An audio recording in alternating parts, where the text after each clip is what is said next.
কলেজের সামনে একটা ছেলেকে বেদম পিটাচ্ছে রাজ। সেই ছেলের একটাই দোষ, সে মাহিরাকে প্রপোজ করছে। আর তার দিকে মাহিরা এই ঘটনার খোঁজ পেয়ে কলেজের বাইরে এসে এসব দেখে ভয় পেয়ে যায়। তার এসব মারামারি রক্ত দেখলে খুব ভয় লাগে। কেউই রাজকে থামাচ্ছে না, কারণ সে কলেজের একজন বড় নেতা। তার যেমন রাগ তেমন প্রতিপত্তি। মাহিরার তো ভয়ে কান্না প্রায় অবস্থা। এসব দেখে তখন মাহিরার এক বান্ধবী বলল, "কি রে মাহিরা, তুই এভাবে দাঁড়িয়ে আছিস কেন? তোর রাজভাইয়াকে থামা, না হলে ছেলেটা মরে যাবে তো।" এই কথায় যেন মাহিরার হুঁশ আসলো। সে ভয়ে ধীর পায়ে রাজের দিকে এগিয়ে গেল। "রাজ ভাই, ওই ছেলেটাকে ছেড়ে দাও, মরে যাবে তো ও।" রাজ কিছু না বলেই ছেলেটাকে মারা বন্ধ করে হঠাৎ মাহিরার গালে ঠাস করে এক চড় বসিয়ে দেয়। "কেন মারা বন্ধ করব? কি লাগে তোর? ও হ্যাঁ, আর ওর সাহস কি করে হয় তোর দিকে নজর দেওয়া? তোকে শুধু আমি দেখব, আর কেউ না। আমার ভালোবাসা তুই, আমি তোকে অন্য কারোর হাতে দিব না, মনে রাখিস।" এ বলেই রাজ সেখান থেকে চলে যায়। আর মাহিরা স্তব্ধ হয়ে ওখানেই দাঁড়িয়ে থাকে। আর যেন নিজের কানকে বিশ্বাস হচ্ছে না। কি বলে গেল এসব রাজ ভাইয়া? উনি আমাকে ওই নজরে দেখতেন, কিন্তু আমি তো তাকে ভাইয়ের নজরে দেখতাম। রাজ হলো মাহিরার দূর সম্পর্কের এক চাচাতো ভাই। মাহিরার বাবা আর রাজের বাবার অনেক মিল। চাকরির সুবাদে একই শহরে তারা থাকে, আর এজন্য পাশাপাশি বাড়িও বানিয়েছে তারা। রাজ ছোট থেকে মাহিরাকে পছন্দ করে, কিন্তু মাহিরা তাকে ভাইয়ের মতো মানে। রাজ মাহিরাকে তেমন বুঝতে দেয়নি কখনো, কিন্তু আজকে সে তার রাগ কন্ট্রোল করতে না পেরে এসব বলে দেয়। এদিকে ওই ছেলেটাকে সবাই হসপিটালে নিয়ে যায়, আর মাহিরা বাসার দিকে রওনা দেয়। আসার পথে সে শুধু রাজের বলা কথাগুলো ভাবতে থাকে। বাসায় এসেও সে শান্তিতে থাকতে পারেনি। সে মনে মনে বলছে, রাজ ভাইয়া কীভাবে এসব চিন্তা করতে পারে? উনি তো জানেনই যে আর এক সপ্তাহ পর আমার বিয়ে। না, আমাকে রাজ ভাইয়ার সাথে কথা বলতে হবে। কালকেই আমি ওনার সাথে কথা বলবো। পরের দিন মাহিরা কলেজে যাওয়ার জন্য বের হলো। কলেজে যাওয়ার পথে তাকে একটা গলি পার হতে হয়। কিছুদূর যেতে গলির ভেতর একটা গাড়ি আসে। সেটা ঠিক মাহিরার পাশে দাঁড়ায় আর মাহিরাকে তুলে নিয়ে যায়। কিডন্যাপার কি। ঘটনার আচমকীয়তায় মাহিরার হাত পা একদম অচল হয়ে যায়। সে কিছুই করতে পারে না। গাড়িতে ওঠানোর সাথে সাথে মাহিরাকে অজ্ঞান করে দেওয়া হয়। মাহিরা ফিট ফিট করে চোখ খুলে সে বোঝার চেষ্টা করছে যে সে আসলে এখন কোথায়। তার হাত পায়ে একটু শক্তি পাচ্ছে না সে। এদিকে আবার সে খেয়াল করলো তার হাত পা চেয়ারের সাথে শক্ত করে বাঁধা। তার আর বুঝতে বাকি নেই যে সে কিডন্যাপ হয়েছে। ভেবেই তার শির দ্বারা বেয়ে শীতল রক্তস্রোত বয়ে গেল। এর মধ্যে কেউ একজন এসে দরজা খুলে ভিতরে প্রবেশ করে। মাহিরা বোঝার চেষ্টা করছে যে ব্যক্তিটাকে। যখন সে বুঝতে পারলো যে তাকে কিডন্যাপ করা ব্যক্তি আর কেউ না, বরং রাজ, তখন বয়সে প্রচণ্ড পরিমাণে ঘামতে লাগলো। "কিরে মাহিরা, তুই এত ভয় পাচ্ছিস কেন বলতো?" "আমিই তো। রাজ ভাইয়া, তুমি আমাকে কিডন্যাপ কেন করেছো? তোর সাথে আমার কিছু কথা ছিল। তো এখানে এভাবে কেন এনেছো আমাকে? বাসায় তো কথা বলা যায়।" "উহু, এই কথা বাসায় বলা যায় না। মাহিরা, তুই জানিস আমি তোকে ভালোবাসি, খুব খুব ভালোবাসি, সেই ছোট থেকে। কিন্তু তুই জানতি না। অবশ্য এখন তো জেনে গেছিস। চল না, আমরা বিয়ে করে ফেলি। তুই আমার বউ হবি, আমি শুধু তোকে দেখব, আর কেউ না।" "রাজ ভাইয়া, তুমি কি পাগল হয়ে গিয়েছো? কী সব আজে বাজে কথা বলছো? আমি তোমাকে কখনোই ওই নজরে দেখিনি। আর আমার বিয়ে ঠিক হয়ে আছে। আর এক সপ্তাহ বাদে আমার বিয়ে। রে, আমি তোর প্রেমে পাগল হয়ে গিয়েছি।" "আর কি বললি তুই? বিয়ে ঠিক হয়ে গিয়েছে? হ্যাঁ, তোর বিয়ে ঠিক হয়ে আছে, কিন্তু বিয়ে তো হয়নি। চল না, আমরা বিয়ে করে ফেলি। আমি তোকে অনেক সুখে রাখবো।" এই মুহূর্তে রাজের আচরণ পুরোপুরিভাবে একটা সাইকোর মতো লাগছে। "ভাইয়া প্লিজ, বুঝার চেষ্টা করো। আমি তোমাকে বিয়ে করতে পারবো না। বুঝছি তুই এভাবে মানবি না, কিন্তু এরপর যা হবে এর জন্য কিন্তু তুইই দায়ী হবি। পরে আমাকে দোষ দিস না।" রাজের মুখে এখন শয়তানি হাসি। এদিকে মাহিরা ভয়ে ডোক গিলে বলল, "কি করবে তুমি রাজ ভাইয়া?" "ও মা, তুই জানিস না আমি কি করতে চাচ্ছি?" "আচ্ছা, ব্যাপার না, কি করতে চাচ্ছি আমি তা করলেই বুঝবি।" এই বলেই রাজ মাহিরার দিকে ধীর পায়ে আগাতে থাকে। "না রাজ ভাইয়া, প্লিজ এমন করো না, প্লিজ।" বলে মাহিরা ভয়ে চোখ বন্ধ করে ফেলে। সে বুঝতে পারছে ধীরে ধীরে সে জ্ঞান হারাচ্ছে। সে আল্লাহকে ডাকছে, এই অবস্থা থেকে আল্লাহই বাঁচাতে পারে তাকে। কিছুক্ষণ পর তার জ্ঞান ফিরল, কিন্তু শরীর দুর্বল থাকার কারণে সে চোখটুকু পর্যন্ত খুলতে পারছে না। সে শুধু শুনতে পারছে যে এখানে মারামারি হচ্ছে, কেউ কাউকে খুব মারছে আর বলছে, তোর সাহস কি করে হয় আমার জানের দিকে খারাপ নজর দেওয়া? তুই কোন সাহসে এমন করতে যাচ্ছিলি? একবারও কি তোর রুহু কেঁপে ওঠেনি? আজকে তোকে আমি শেষই করে দিব। এটুকু শোনার পর মাহিরা আবারও জ্ঞান হারায়। আয়ান খান দেশের একজন সফল বিজনেসম্যান, অনেক নাম ডাক্তার। তার বাবা অসুস্থ হয়, বিজনেসের দায়িত্ব তার উপর আসে বছর দুইকাকে। এই 2 বছরে সে তার বাবার বিজনেসটাকে অনেক দূর এগিয়ে নিয়ে গিয়েছে। দেখতে সে বেশ হ্যান্ডসাম এবং স্টাইলিশ, কিন্তু বদমেজাজি। এজন্য অফিসে সবাই তাকে জমের মতো ভয় পায়। তার একটা বদ অভ্যাস, আর তা হলো সে মেয়েদের মন দিয়ে খেলতে ভালোবাসে। এতে সে মনে এক ধরনের শান্তি অনুভব করে। আয়ান, মিস রিয়া, আপনি আমার অনুমতি ছাড়াই এই ক্লায়েন্টের সাথে মিটিং কেন রেখেছেন? রিয়া, সরি স্যার, আপনি কালকে ওই ফরেন ক্লায়েন্টের সাথে মিটিংয়ে ছিলেন দেখে আপনাকে ডিস্টার্ব করিনি। আয়ান, আপনি আমাকে একবার ফোন দিয়ে জিজ্ঞেস করলেন না কেন? আমি যতই বিজি হই না কেন, এসব বিষয়ে আমাকে জিজ্ঞেস করা ছাড়া কোনো ডিসিশন নিলেন? আপনি কি এখানকার বস? খুব রেগে রিয়া, না না স্যার, কখনো এমন হবে না, এবারের মতো মাফ করে দিন স্যার। আয়ান, আমার কথা, মাথা এখন প্রচণ্ড গরম আছে, আপনি একটু পরে আসেন। হাতের মুঠ শক্ত করে আছে যাতে রাগটা কমানো যায়। জি জি স্যার। এই বলে রিয়া বের হয়ে গেল। বের হতে হতে মনে মনে বলছে, কোনো খারাপ দিনে যে আমি এখানে জব করতে এসেছিলাম আল্লাহই জানে, আর আসলাম তো আসলাম এই রাগ ছটার ফি হয়ে। সবসময় নাকের ডগায় রাগ নিয়ে চল। উফ, আমার জীবনটাই তেনা তেনা করে দিল। এর যে বউ হবে তার কপালে সেই দুঃখ আছে। ওইদিকে আয়ান এক গ্লাস পানি খেলো মাথাটা ঠান্ডা করার জন্য। তখন আবার আয়ানের আম্মু ফোন দিল। এখন ফোন দিয়েছ কেন আম্মু? সে নিজেকে যথাসম্ভব শান্ত রেখে কথা বলার চেষ্টা করছে, কারণ সে তার আম্মুর সাথে কখনো উচ্চ আওয়াজে কথা বলেনি, সব কথা মেনে চলেছে। আয়ানের আম্মু, শুন বাবা, আজকে না আমার বান্ধবী ফোন দিয়েছিল, ওর মেয়ের আর 1 সপ্তাহ পর বিয়ে, আমাদের দাওয়াত দিয়েছে।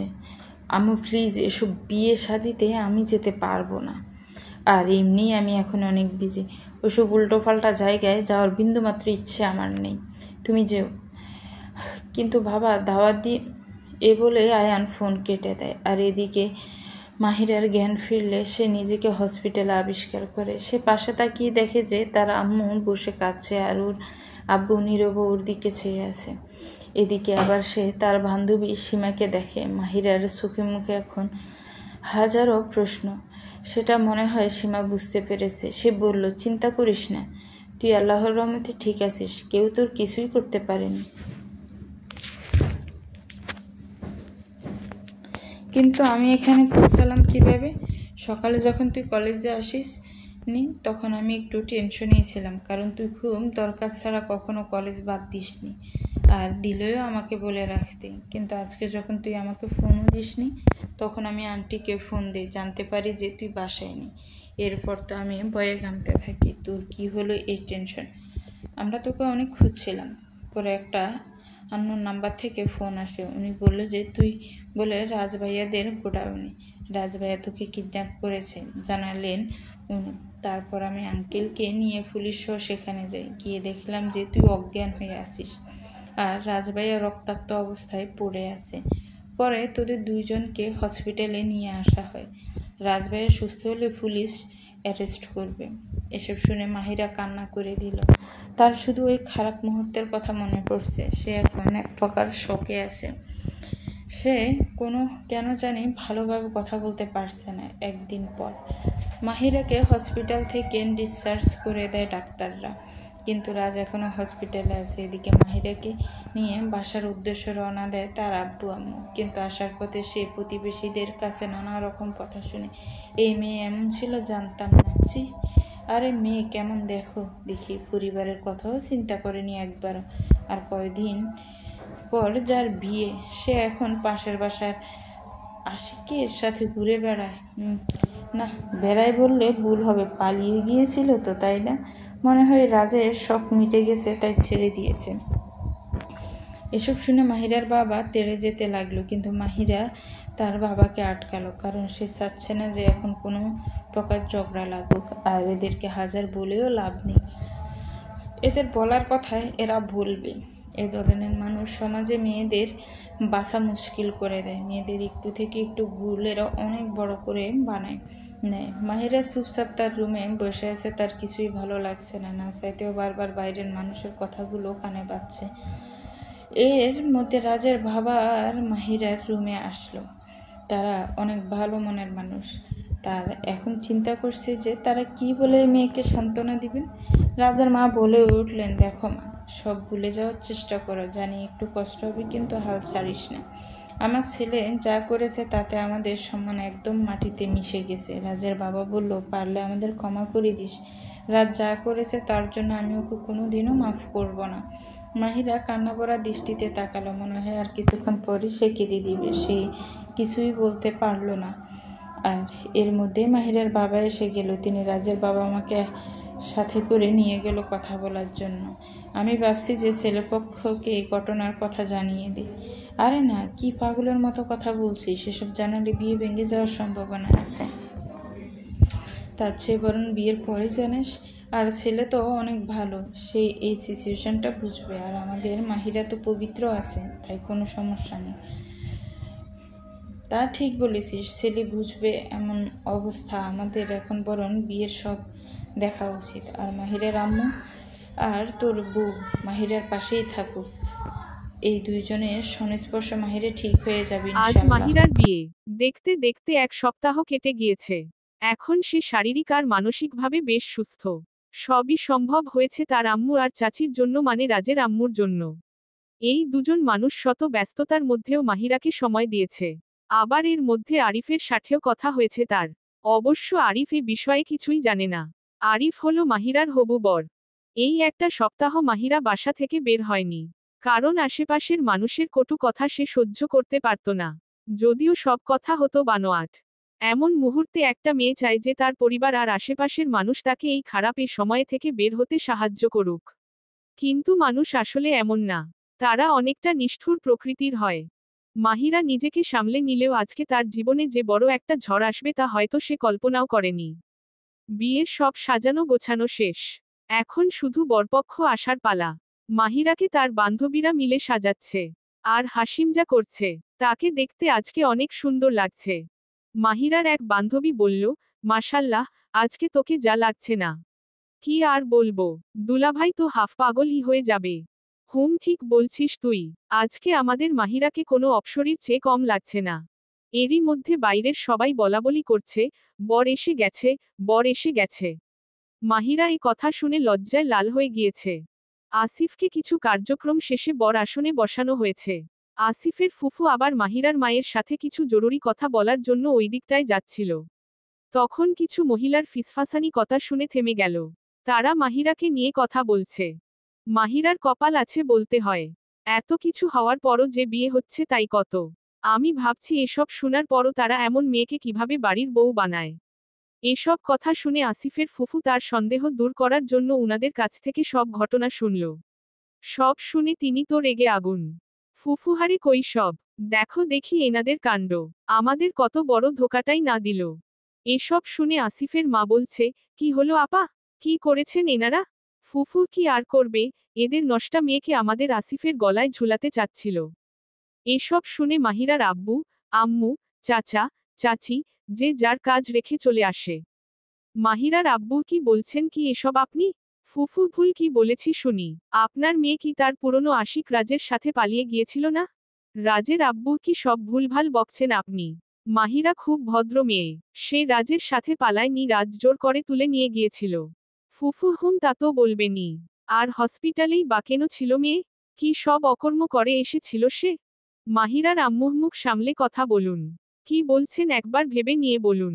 মাহিরার শরীর অনেক ফুরবল ছিল বিধায় ওকে হসপিটালে নেওয়া হয়েছিল। ফুফু হয়েছে হয়েছে অনেক হয়েছে। এমন মেয়ে সাফাই গাইতে হবে না।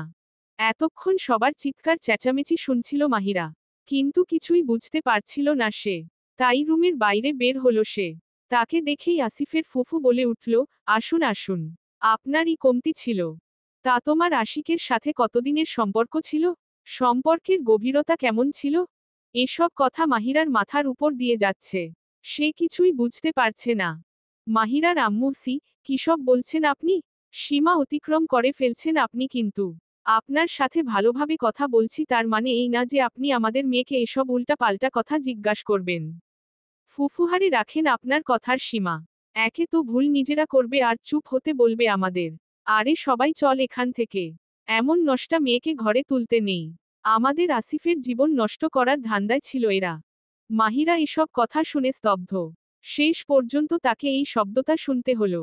নষ্টা মেয়ে। সে জীবনেও কল্পনা করেনি এসব শব্দ তাকে শুনতে হবে। আর পারছে না সে। দুনিয়া ঘুরাচ্ছে তার। কি করেছে সে? কিছুই তো করেনি, যার জন্য এমন সব কথা শুনতে হচ্ছে তাকে। রাজ ভাইয়া তার জীবনটাই তছনছ করে দিল। এদিকে বরযাত্রী সব চলে যাওয়া শুরু করল। মাহিরার আব্বু আর রাজের আব্বু হাজার আকুতি মিনতি করেও তাদের আটকাতে পারেনি। বুঝাতে পারেনি তাদের যে, যা তারা ভাবছে তার কিছুই সত্য না। সব আন্দাজের উপর ভিত্তি করে বলা। এদিকে মাহিরার আম্মু কেঁদেই চলছে। রাজের আম্মু তাকে সান্ত্বনা দিচ্ছে। আর মাহিরা, সে মনে হচ্ছে দাঁড়িয়ে থাকতে পারছে না। কত স্বপ্নই না দেখেছিল সে এই দিনকে নিয়ে। কত স্বপ্ন সে বুনেছিল আসিফকে নিয়ে। কিন্তু আসিফ, সে একবার প্রতিবাদও করল না। তার সাথে কথা পর্যন্ত বলল না। না, যাই হয়েছে ভালোর জন্যই হয়েছে। এই মানুষটা ভবিষ্যতেও তাকে কোনো খারাপ সিচুয়েশনে সাপোর্ট করত না। আর ভাবতে পারছে না মাহিরা। সাথে সাথেই সে জ্ঞান হারালো। চোখ খুলে সে দেখল তার আশেপাশে তার কাছের মানুষ আর বান্ধবী ছাড়া আর কেউ নেই। সবাই নীরবে কান্না করে যাচ্ছে। মাহিরা নিজেকে সামলে নিয়ে বলল, আরে সবাই মরা কান্না কেন জুড়ে দিয়েছ? কি এমন হয়েছে হ্যাঁ শুনি? এক বিয়েই তো ভেঙেছে। এ বলেই মাহিরা তার আম্মুকে ধরে কান্না করা শুরু করে দিল। দুই মা মেয়ে অঝোর ধারায় কেঁদেই চলছে। এমন সময় মাহিরার আম্মুর কাঁধে একটা মানুষ হাত রাখল। মাহিরার আম্মু কান্না বন্ধ কিরে পিছে তাকিয়ে সেই ব্যক্তিটাকে দেখে আরেক দফা কেঁদে দিল। মাহিরা বুঝতে পারছে না যা কেউনি। মাহিরার আম্মু, দেখ না পাখি, কি হয়ে গেল আমার মেয়ের সাথে? এমনটা কেন হলো? কোনো ভুল তো করেনি সে তাহলে? এখন কে বিয়ে করবে আমার মেয়েকে? অজানা ব্যক্তি, কোনো চিন্তা করিস না। সব ঠিক হয়ে যাবে। আমি আমার ছেলে আয়ানের জন্য তোর মেয়ের হাত চাচ্ছি। এই পরীটাকে আমার বাড়ির বউ করে নিতে চাই। হ্যাঁ, সেই ব্যক্তিটা আয়নের আম্মু। আয়ানের আম্মুর এ কথা শুনে সবাই চরম অবাক। তারা কেউ এটা ভাবতেও পারেনি। মাহিরার আম্মু জিজ্ঞাসু দৃষ্টিতে আয়ানের আম্মুর দিকে তাকায়। এ দেখে আয়ানের আম্মু বলে, আমি সব শুনে এসেছি। সব জেনেই এই ডিসিশন নিয়েছি।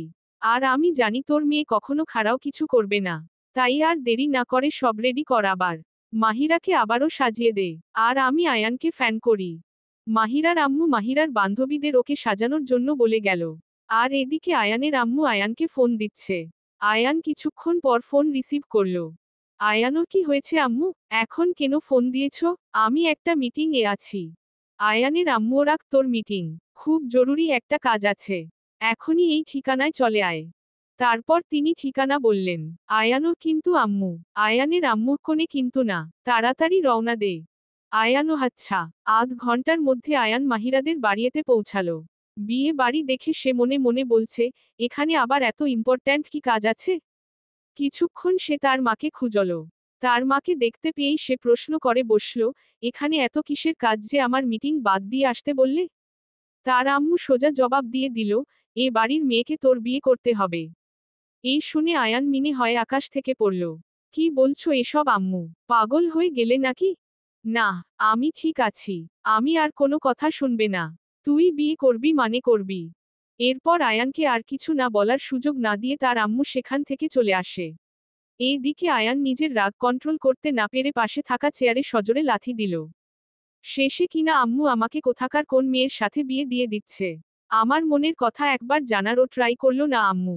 এরপর আর কি, বিয়েটা হয়ে যায়। আয়ান কবুল বলার সময় প্রচুর রেগেছিল।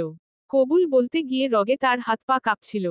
বিয়ের পর বা আগে সে নিজের রাগের জন্য মাহিরার চেহারা পর্যন্ত দেখেনি। আর মাহিরা তো লোকজনের জন্য আয়ানের চেহারাটুকু দেখেনি। বিদায়ের মুহূর্তে মাহিরার সে কি কান্না! মাহিরার কান্না দেখে আয়ানের আম্মু পর্যন্ত কেঁদে দিয়েছে।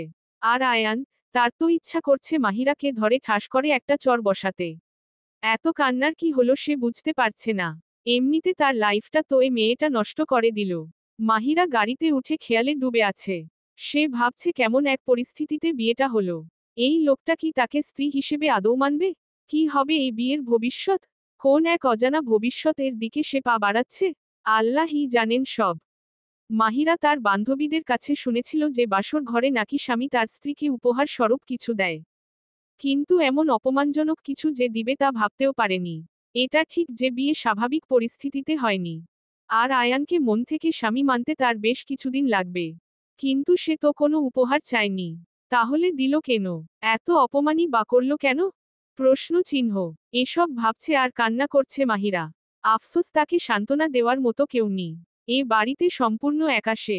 তার মনে হচ্ছে হয়তো এই দুনিয়ায় সে একা। কেউ নেই তার সাথে কথা বলার জন্য। গলা ছেড়ে কাঁদতে ইচ্ছা করছে তার। ইচ্ছা করছে এই বাড়ি ছেড়ে দূরে কোথায় পালিয়ে যায় সে। কিন্তু কিছুই সম্ভব না তার জন্য। এই কথাগুলো ভেবে তার কান্নার গতি যেন আরো বেড়ে গেল। এই কান্না কেউ শুনছে না কারণ তার স্বামী নামক ব্যক্তিটি তাকে নিজের রুম থেকে বের করে গেস্ট রুমে থাকতে বলেছে। কিছুক্ষণ আগে আয়ানদের গাড়ি বাড়ির গেটে ঢোকার সাথে সাথে মাহিরা দেখতে পায় যে মস্ত বড় একটা বাড়ি। একদম সিরিয়ালে যেমনটি দেখা যায় তেমন। বাড়িতে ঢোকার কিছুক্ষণ পর আয়ানের আম্মু মাহিরাকে আয়ানের রুমে দিয়ে আসে। মাহিরার খুব ভয় লাগছে। এভাবে সম্পূর্ণ অজানা অচেনা একটা মানুষের সাথে সে একই রুমে কিভাবে থাকবে? আসিফ তো তাও কিছুদিনের হলেও পরিচিত ছিল। কিন্তু এই লোকটা, যার চেহারা পর্যন্ত সে দেখতে পারেনি, শুধু জানার মতো নামটাই জানে সে। নামটা শুনে তার বেশ ভালো লেগেছিল। কিন্তু এই ভালো লাগাটা যে বেশিক্ষণের জন্য নয় তা কি সে জানত। ঘোমটা টেনে মাহিরা খাটে বসে আছে। ভয়ে তার হাত বার ঘামছে। কিছুক্ষণ পরই আয়ান রুমের প্রবেশ করল। মাহিরার আম্মু তাকে বলে দিয়েছিল যে আয়ানকে সালাম করতে। সে ঘোমটা না তুলেই সালাম করার জন্য উঠে আয়ানের কাছে গেল। যেই না নিচে ঝুঁকে সালাম করতে গেল অমনি আয়ান ধাক্কা দিয়ে মাহিরাকে ফেলে দিল। এতে মাহিরা হাতে আর কোমরে খানিকটা ব্যথা পেল কিন্তু কিছু বলল না। এরই মধ্যে আয়ান আলমারি থেকে কয়েকটা টাকার বান্ডিল বের করে মাহিরার মুখে ছুঁড়ে মারল। এই নাও টাকা। অনেক টাকা আছে এখানে। এই টাকার জন্যই আমাকে বিয়ে করেছো তাই না? তোমাদের মতো মিডল ক্লাস মেয়ে আর পারেই বাকি। আমার আম্মুকে কি বলেছো জানি না। কিন্তু আমার সরল সোজা আম্মু তোমার কথায় ফেঁসে গিয়েছে। আর আমাকে আমার জরুরি মিটিং থেকে ডেকে নিয়ে এসে তোমার সাথে বিয়ে দিয়েছে। জানি না এর আগে কি হয়েছে ওইখানে আর না জানতে চাই। কিন্তু এটুকু জানি যে আমি তোমাকে আমার ওয়াইফ হিসেবে মানি না। আমি অন্য কাউকে লাইক করি, ইভেন আই থিংক আমি ওকে ভালোবাসি। যাই হোক কয়দিন নিচের গেস্টরুমে থাকো আমি আম্মুকে ম্যানেজ করে তোমাকে ডিভোর্স দিয়ে দিব। একবারে কথাগুলো বলে ফেলল আয়ান। প্রথম দিকে সে বেশ রেগে কথা বললেও শেষের কথাগুলো সে বেশ শান্তভাবেই বলে। মাহিরা এতক্ষণ এই মানুষটার দিকে চেয়েছিল। দেখে যেমন ভালো আর ভদ্র মানুষ মনে হয় আসলে সেরকম না আয়ান। কথাগুলো শুনে মাহিরার খুব কষ্ট লাগে। কোনোদিনও কেউ তাকে এভাবে অপমান করেনি, যেভাবে অপমান করেছে এই অজানা মানুষটা তাকে। কিন্তু না তো এই মানুষটা তো আর অজানা কেউ না। তার স্বামী বলে কথা। কিন্তু এত অপমান সহ্য করা যায় না। এর একটু জবাব না দেওয়া পর্যন্ত তার মনে শান্তি আসবে না। তাই মাহিরা বলেই ফেলল। দেখুন আমি ক্লিয়ার কিছু কথা বলে দেই। আমি আপনার মাকে চিনি না জানি না। আজকেই প্রথম দেখলাম। আর আজকে আমার সাথে কি হয়েছে তা আপনি জানতে চাননি তাই তো? তাহলে আমি বলছিও না। আর আমার মুখে যে টাকা ছুঁড়ে মারলেন আপনি আর বললেন এই টাকার জন্য আপনাকে বিয়ে করেছি। এটা সম্পূর্ণ আপনার ভুল ধারণা আমার আব্বু যথেষ্ট টাকা আছে। আর ডিভোর্সের কথা, এটা সময় আসলে দেখা যাবে। এটুকু বলেই মাহিরা সোফার পাশে থেকে তার লাগেজ নিয়ে নিচে চলে আসলো। আর আয়ান, সে তো রেগে আগুন। কি মনে করে এই মেয়ে নিজেকে আমার মুখের উপরে এতগুলো কথা বলে গেল। যেখানে মেয়েরা আমার জন্য পাগল। আর সেখানে কিনা এই মেয়ে। চেহার তো দেখতে পারিনি কিন্তু নিশ্চয় দেখতে খুব দেমাগী আর অহংকারী হবে। I just hate this girl. Just hate her. Mahira নিচে নেমে গেস্ট রুম খুঁজতে থাকে। কান্নায় গলা ধরে আসছে তার। কিন্তু এখন সে কান্না করতে পারছে না। হঠাৎ 16-17 বছর বয়সী একটা মেয়ে বলে উঠে, ভাবি কিছু খুঁজছেন আপনি? আমাকে বলুন আমি খুঁজে দিচ্ছি। মেয়েটির হঠাৎ কথা বলায় মাহিরা কিছুটা চমকে উঠে। কিন্তু এই ভাবটা মুখে না এনে সে বলল, আমি গেস্ট রুম খুঁজছিলাম। উদ্ধৃতি চিহ্ন। তার কথায় মেয়েটা বেশ অবাক হলো। কেন ভাবি, কোনো সমস্যা? এ কথায় মেহেক বেশ ইতস্তত বোধ করল। তার সামনে থাকা মেয়েটা এ অবস্থা বুঝতে পেরে বলল, আচ্ছা ভাবি চলুন, আমি পৌঁছে দিচ্ছি। এ বলে মেয়েটি একটা রুমের দরজা খুলে মাহিরাকে বলে যে এটিই গেস্ট রুম। মাহিরা কিছুক্ষণ পর মেয়েটিকে জিজ্ঞাসা করে যে সে কে। মেয়েটি বলে যে, ভাবি আমি এই বাড়িতে কাজ করি। আমার নাম রিনি। আপনার কোনে প্রয়োজন হলে আমাকে ডাকবেন। আরেহ কথায় কথায় তো জিজ্ঞাসই করা হয়নি আপনার এখন কিছু লাগবে নাকি? মাহিরা বলল, না, এখন কিছুই লাগবে না। আচ্ছা ভাবি আমি তাহলে আসি। আচ্ছা। রিনি যাওয়ার পর মাহিরা চিন্তা করতে থাকে রিনি কাজের মেয়ে হওয়া সত্ত্বেও কি সুন্দর করে কথা বলে। তার সাথে কথা বলে সে কিছুক্ষণ হলেও তার কষ্টটা ভুলেছিল। কিন্তু এখন হঠাৎ করে মনে পড়ে গেল কিছুক্ষণ আগের সবকিছু। বর্তমানে মাহিরা কেঁদেই চলছে। তার আম্মু আর আব্বুর কথা খুব মিনে আসছে। কাঁদতে কাঁদতে কখন যে সে ঘুমিয়ে পড়েছে সে নিজেও জানে না। ফজরের আজান কানে যেতেই তার ঘুম ভেঙে যায়। সে দেখে যে ফ্লোরে বসে খাটে মাথা দিয়ে ঘুমিয়ে পড়েছিল। পরনের বিয়ের শাড়ি অমনি রয়েছে। সে তাড়াতাড়ি উঠে শাড়ি চেঞ্জ করে নামাজ আদায় করে নিল। তার মন এখন অনেকটাই ভালো লাগছে। খুব প্রশান্তি অনুভব করছে সে। নামাজ পড়া শেষে বারান্দায় গিয়ে দাঁড়ালো সে। বারান্দার সামনে দিয়ে এই বাড়ির গার্ডেন দেখা যায়। খুব সুন্দর লাগছে তার কাছে এ জায়গাটা। অনেক বড় জায়গা জুড়ে গার্ডেন করা। বিভিন্ন রকমের ফুল, সবজির গাছ আছে বাগানে। আবার কি সুন্দর পাখির ডাক। মনটাই জুড়ে গেল তার। অনেকক্ষণ বারান্দায় বসে আছে সে। হঠাৎ দরজায় নক পড়তেই তার ধ্যান ফিরে। সে তাড়াতাড়ি উঠে গিয়ে দরজা খুলে আর দেখে যে আয়ানের আম্মু মানে তার শাশুড়ি কিছুটা রাগী ফেইসে তার দিকে চেয়ে আসে। মাহিরা বুঝতে পারছে না যে তার শাশুড়ি সকাল সকাল এভাবে রেগে আছে কেন। সে তো তাড়াতাড়ি ঘুম থেকে উঠেছে। তাহলে কি হলো মাহিরা, কোন খেয়ালে ডুবে আছো? আমাকে কি ভিতরে আসতে দিবে না? আরে না আন্টি তেমন কিছু না। আপনারই তো বাড়ি, আমাকে এভাবে জিজ্ঞাসা করেছেন কেন? উদ্ধৃতি চিহ্ন। আয়ানের আম্মু রুমে ঢুকে সোফায় বসল। মাহিরা তুমি আমাকে আন্টি ডাকছো কেন? আম্মু বলবে ঠিক আছে, না মানে আসলে মুখ থেকে বের হয়ে গিয়েছে ভুলে। এখন থেকে আর হবে না। আর আমি কিন্তু তুই বলবো। না হলে কেমন পর পর লাগবে। এই কথা শুনে মাহিরা হালকা হেসে দেয়। আয়ানের আম্মুর কাছে মনে হচ্ছে এই হাসিটা হয়তো সবচেয়ে সুন্দর। তিনি মনে মনে ভাবছেন আয়ানের জন্য মাহিরা একদম ঠিক মেয়ে। তার এই ডিসিশনটা আয়ানের জীবন বদলে দিবে। ঠিক আছে আম্মু, আপনার যেটা ভালো লাগে আমাকে তাই বলবেন। আমি যে কি বলবো ভাষা খুঁজে পাচ্ছি না। আমার ছেলে যে এমন করবে আমি ভাবতেও পারিনি। সকালে নামাজ পড়ার পর আমি রিনির কাছে শুনতে পাই যে তুই গেস্ট রুমে। তখন বুঝতে বাকি রইল না যে আয়ান তোকে রুম থেকে বের করে দিয়েছে। আমার ছেলেটা একটু রাগী টাইপের কিন্তু আমার কথা একদম ফেলে না। এটুকু বলেই আয়ানের আম্মু একটা দীর্ঘশ্বাস ফেলল। আবার বলতে শুরু করল। আমি অনেক আগে থেকেই চেয়েছি তোকে আমার ছেলের বউ করতে। কিন্তু তোর মাকে এই কথা বলা হয়ে ওঠেনি। আমি আর তোর মা কলেজ ফ্রেন্ড ছিলাম। তারপর হঠাৎ একদিন তোর মা ফোন দিয়ে বলে যে তোর বিয়ে ঠিক হয়ে গিয়েছে। আমার এটা শোনার পর খুব খারাপ লাগে। কিন্তু দেখ আল্লাহ অন্য কিছু চেয়েছিল। বিয়েটা তোর শেষ পর্যন্ত আয়ানের সাথেই হলো যদিও পরিস্থিতি একদমই অনুকূল ছিল না। এর মধ্যে রিনি চলে আসলো। তাকে দেখে আয়ানের আম্মু বলল, ওর সাথে তো রাতে তোর পরিচয় হয়েছেই। জানিস ও অনেক ভালো মেয়ে। আমার কাজে অনেক হেল্প করে। আর সারাদিন আমি বাসায় বলা যায় একা একাই থাকি। তখন সঙ্গী হিসেবে ও যোগ দেয়। বলা যায় বান্ধবীর মতো। এটা বলেই রিনি আর আয়ানের আম্মু হেসে উঠল। তাদের সাথে যোগ দিল মাহিরাও। রিনি হঠাৎ বলে উঠল, দেখেছেন খালা আমি এখানে আসছিলাম আপনাকে বলতে যে খালুর সকালের খাবারের সময় হয়ে গিয়েছে। কিন্তু আপনার কথায় বলেই গিয়েছিলাম। রিনির এ কথা শুনে মাহিরা জিজ্ঞাসু দৃষ্টিতে তাকালো আয়ানের আম্মুর দিকে। কারণ সে ভেবেছিল হয়তো আয়ানের আব্বু বেঁচে নেই। কারণ এ বাড়িতে আসার পর ওনাকে দেখেনি সে। আয়ানের আম্মু বলল, তোমার শ্বশুরের সাথে দেখা করবা চলো। তারপর আয়ানের আম্মু আর মাহিরা সিঁড়ি দিয়ে উঠে আয়ানের এক রুম পরের একটা রুমে ঢুকল। মাহিরা দেখে যে মোটামুটি বৃদ্ধ একটা লোক খাটে শুয়ে আছে। তার বুঝতে বাকি রইল না যে এটাই আয়ানের আব্বু। দেখ উনাকে, কিভাবে একা একা কষ্টে শুয়ে আছে। উনাকে এভাবে দেখলে নিজের চোখের পানি আটকে রাখা আমার জন্য কষ্টকর হয়ে যায়। কিন্তু আমার চোখের পানি দেখলে উনার খুব খারাপ লাগবে বলে আমি উনার সামনে কোনোদিনও কান্না করি না। 2 বছর আগে থেকেই উনার শরীর খারাপ ছিল। কিন্তু প্রায় 7-8 মাস আগে উনার বাম পাশ পুরো প্যারালাইজড হয়ে যায়। এ বলেই আয়ানের আম্মু একটু কেঁদে দিল। মাহিরা গিয়ে তার শ্বশুরকে সালাম দিল। আর উনার পাশে বসে শাশুড়ির উদ্দেশ্যে বলল, আম্মু আমিও এখন থেকে আপনার সাথে আব্বুর খেয়াল রাখব। দেখবেন খুব তাড়াতাড়ি সুস্থ হয়ে উঠবেন আব্বু। ইনশাল্লাহ। উদ্ধৃতি চিহ্ন। হঠাৎ আয়ান হন্তদন্ত করে রুমে ঢুকল। তার আব্বুর পাশে কিছুক্ষণ বসে থেকে উঠে গেল আর যাওয়ার সময় তার আম্মুকে বলে গেল, আম্মু আজকে আমার আসতে দেরি হবে। তুমি খেয়ে নিও।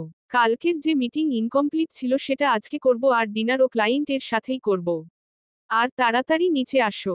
জানোই তো তোমার হাত দিয়ে খাবার না বেড়ে দিলে আমার খেতে ইচ্ছা করে না। এ বলেই আয়ান হুড়হুড় করে চলে গেল। আর মাহিরা অবাকভাবে তাকিয়ে আছে। আর মনে মনে বলছে, আচ্ছা আমি কি আত্মা নাকি? কই আমার তো মনে হয় যে আমি মানুষ। কিন্তু এই লোকটা যে এমনভাবে না দেখে চলে গেল। আমি যে এখানে বসেছিলাম দেখেনি নাকি? একটাবারও আমার দিকে চোখ পড়ল না। ওহ না, পড়বেই বা কেন? উনার তো ভালোবাসার মানুষ আছেই। কি রে কি চিন্তা করিস তুই? আমার সাথে নিচে চল। বাড়ির অন্য মানুষদের সাথে তোর পরিচয় করিয়ে দেই আর আয়ানের আব্বুর জন্য খাবারও আনতে হবে। হুম চলেন আম্মু। তারপর মাহিরা আর আয়ানের আম্মু নিচে নামলো। নিচে নেমে দুজনই সোজা কিচেনে গেল। আর এদিকে আয়ান বসে বসে পেপার পড়ছে। আজকে যে বাড়িতে নতুন কেউ একজন আছে এতে তার কোনো ভ্রুক্ষেপই নেই। সে তো নিজের কাজে ব্যস্ত। এদিকে মাহিরার সাথে আয়ানের আম্মু আরও দুজন মানুষকে পরিচয় করিয়ে দিচ্ছে। একজন হলো রাধুনী, তার নাম বিলকিস। আরেকজন আয়ানের আব্বুর খেয়াল রাখে আর বাগানের খেয়াল রাখে। উনার নাম বিলাল। বিলাল আর বিলকিস দুজন স্বামী স্ত্রী। তাদের 7 বছর বয়সী একটা ছেলে আছে। সে স্কুলে গিয়েছে। মাহিরা রান্নাঘরে গিয়ে কিছু কিছু কাজে হেল্প করছে। অল্প সময়ের মধ্যে সে সবার কাছে প্রিয় হয়ে উঠল। কিন্তু যার কাজ হওয়ার দরকার তার কাছে হচ্ছে না। আয়ান ব্রেকফাস্ট করে অফিসে চলে গেল আর মাহিরা রিনির সাথে বাড়ি ঘুরে ঘুরে দেখল। আজকে তার সময়টা বেশ তাড়াতাড়িই কেটে গেল। রাত 11টার দিকে আয়ান বাসায় ফিরল। বাসার সবাই ঘুমিয়ে পড়েছে মাহিরা বাদে। ড্রয়িং রুমে হালকা লাইটের আলো ঝালানো। আবছা দেখা যাচ্ছে সব। মাহিরা পানি আনতে রান্নাঘরের দিকে গেল। আয়ান মাহিরাকে রিনি ভেবে বলল যে, রিনি আমার জন্য একটু পানি নিয়ে আয় তো।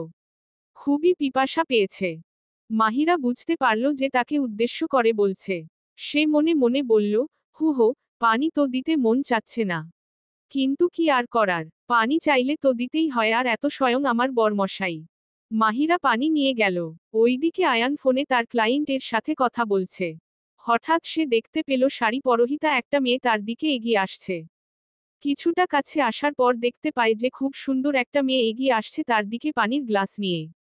মাহিরা কাছে এসে পানির গ্লাসটা আয়ানের উদ্দেশ্যে ধরল। কিন্তু আয়ান না নিয়ে এক ধ্যানে মাহিরার দিকে তাকিয়ে আছে। ওইদিকে ক্লায়েন্ট হ্যালো হ্যালো বলেই যাচ্ছে কিন্তু আয়ানের কোনো জবাব নেই। সে একভাবে মাহিরার দিকে চেয়ে আছে। এদিক মাহিরা আয়ানের এভাবে তাকানোতে চরম অস্বস্তিতে পড়ে গেল। মনে মনে সে বলছে, কি রে বাবা এ ছেলে। এভাবে কেউ তাকিয়ে থাকে। উফ ফফ, কি বিরক্তিকর।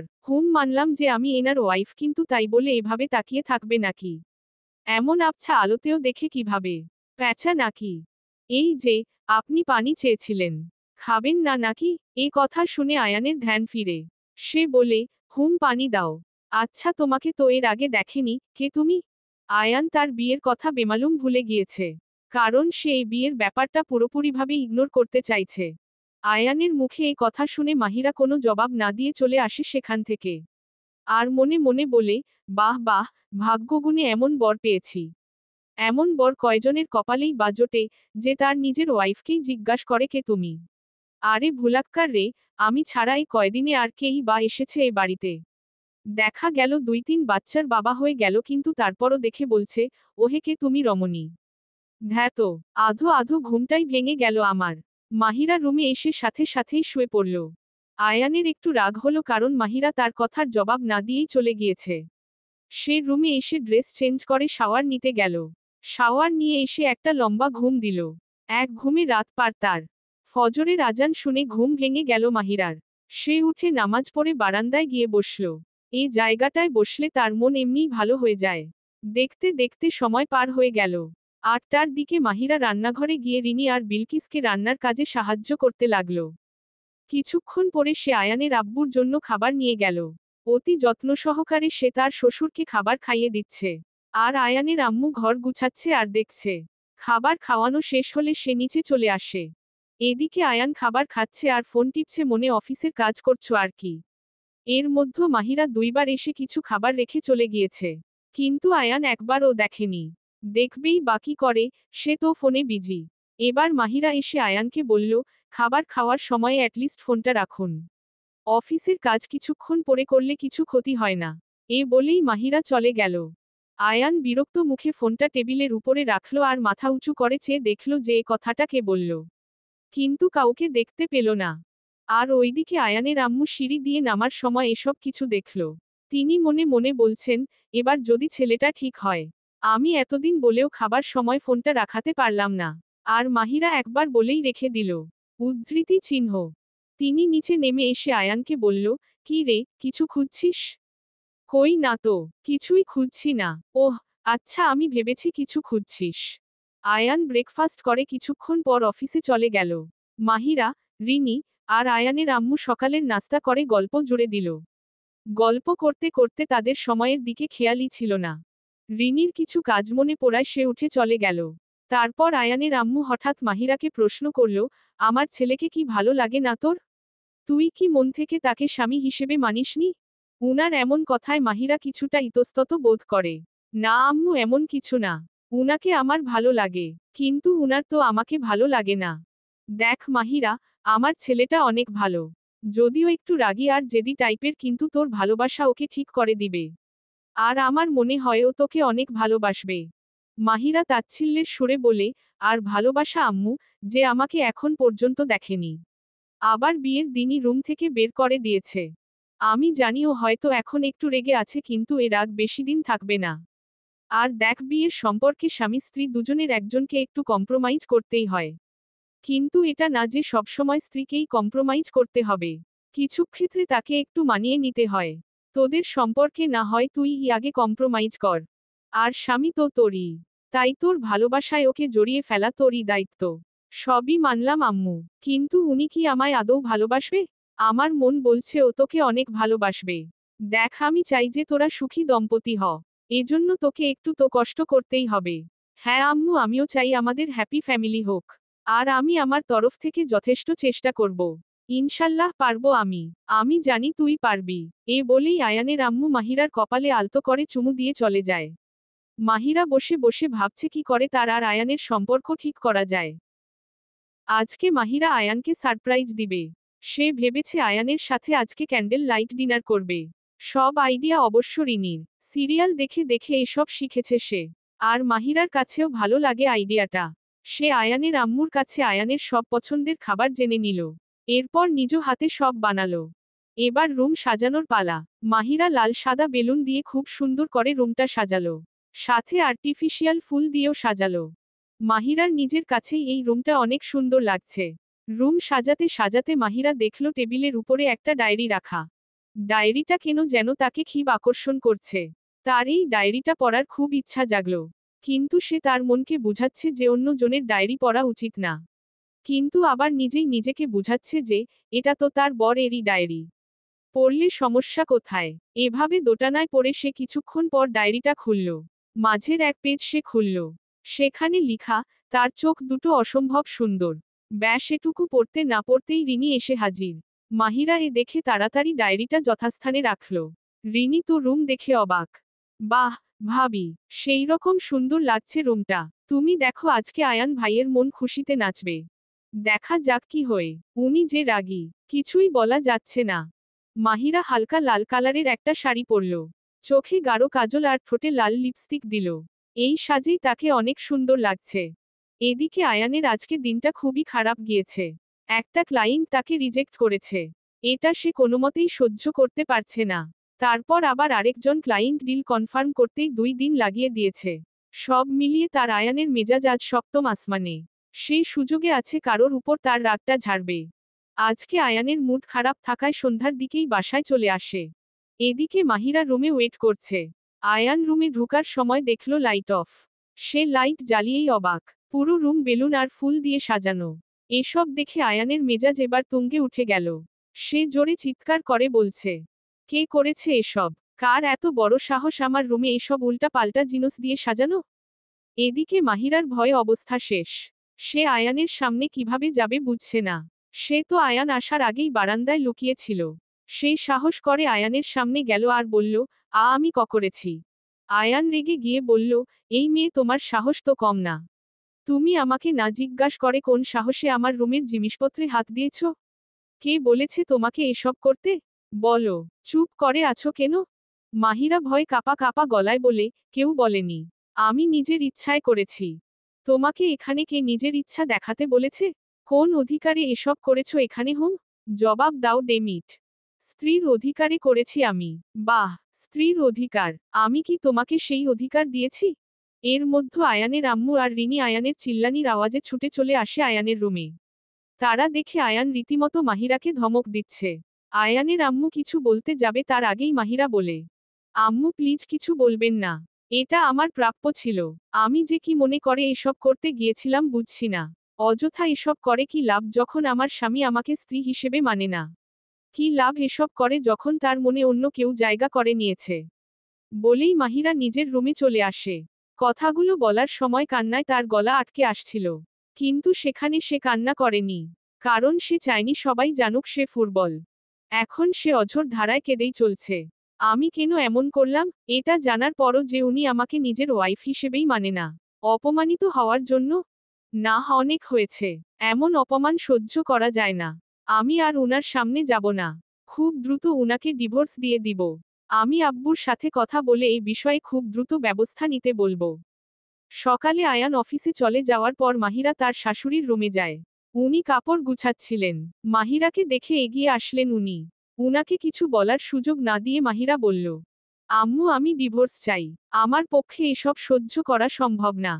আয়ানের আম্মু তো এই কথা শুনে ভয় পেয়ে গেলেন। কি বলছিস তুই এসব? কালকের ওই ঘটনার জন্য ডিভোর্স দিবি? উদ্ধৃতি চিহ্ন। শুধু কালকের ঘটনা এর জন্য না আম্মু। বিয়ের দিনও উনি আমাকে অনেক অপমান করে আবার কালকেও। আমাকে কেউ কোনোদিন এত অপমান করেনি যত অপমান উনি এই কয়দিনে করেছেন। আমার আত্মসম্মান বোধ বলে একটা জিনিস আছে আম্মু। আত্মসম্মানে আঘাত লাগলে খুবই খারাপ লাগে। তাই আম্মু এই ডিসিশন নিয়েছি। আয়ানের আম্মু কিছুক্ষণ চুপ থেকে বললেন, ঠিক আছে মা। তোর যেটা ভালো মনে হয় সেটা কর। জোর করে তো আর সম্পর্ককে টিকিয়ে রাখা যায় না। যেখানে তোর আত্মসম্মানের ব্যাপার, এটা ঠিক যে এভাবে অপমান করলে গায়ে লাগে। কিন্তু আমি একটা কথা বলবো। তুই রাখবি তো? তুই আর 2-3 সপ্তাহ সময় নে। এই 2-3 সপ্তাহেও যদি কিছু উন্নতি না হয় তোদের সম্পর্কের আমি নিজেই তোদের ডিভোর্স কেস ফাইল করাবো। কিন্তু ততদিন তোর বাড়ির কাউকে এই ডিভোর্সের কথা জানাবি না। পারবি আমার এ কথা রাখতে? মাহিরা কিছুক্ষণ ভেবে জবাব দিল, ঠিক আছে আম্মু। আমি শুধু এই কয়দিনই ওয়েট করব। আচ্ছা মাহিরা চল, রান্নাঘরে যাই কিছু কাজ আছে তোর সাহায্য লাগবে। ঠিক আছে আম্মু চলো। এভাবে দেখতে দেখতে 3-4 দিন কেটে যায়। এই কয়দিনে মাহিরা যথাসম্ভব চেষ্টা করেছে আয়ানের সামনে না আসতে। কিন্তু মাঝে মাঝে সামনে পড়েই গিয়েছে। সকালে আয়ান ব্রেকফাস্ট করছে। তখন তার আম্মু এসে বলে, শোন আয়ান কালকে গ্রামে যেতে হবে।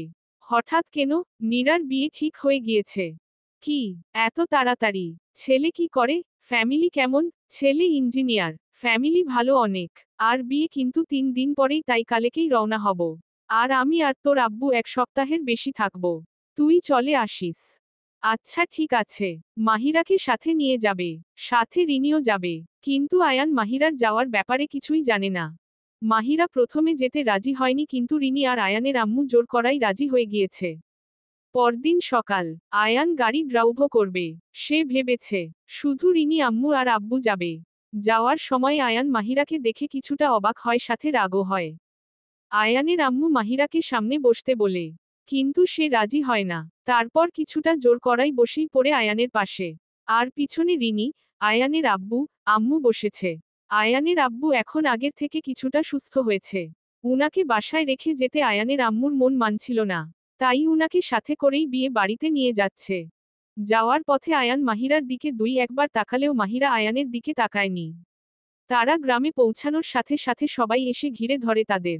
কারণ অনেকদিন পর আয়ানরা গ্রামে এসেছে। আর গ্রামের মহিলারা ঘিরে ধরে নতুন বউকে। সবার কাছেই মাহিরাকে অনেক পছন্দ হয়েছে। অনেকক্ষণ জার্নি করায় সবাই ক্লান্ত হয়ে গিয়েছে। তাই সবাই রেস্ট নিতে গিয়েছে। বিকালে সবাই বসে নানা ধরনের গল্প করছে। একদিকে মুরুব্বিরা গল্প করছে, আরেকদিকে ছোটরা গল্প করছে। সবাই নানা ধরনের গল্পে মশগুল।